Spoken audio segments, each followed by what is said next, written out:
राजनाथ सिंगना मला विचारायचंय आणि अमित शहाना सुद्धा मला विचारायचंय की तुम्ही आता हे युद्ध थांबवलंय हे जाहीर करणार आहात का?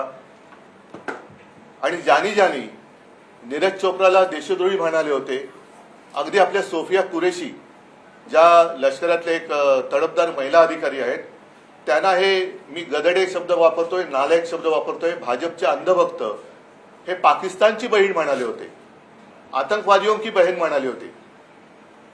त्या गदड्यांचं आता काय करणार? आणि पाकिस्तान बद्दल आपली नेमकी भूमिका तरी काय आहे?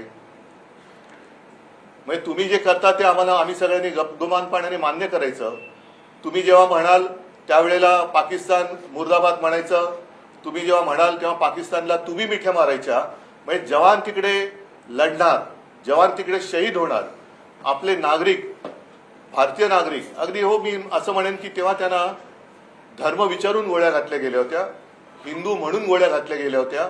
आणि हे जर सत्य आहे तर भाजपच्या लेखी, पंतप्रधानांच्या लेखी देशाची आणि हिंदुत्वाची काही किंमत आहे की नाही? का हिंदुत्वापेक्षाही देशापेक्षाही त्यांना व्यापार मोठा वाटतोय?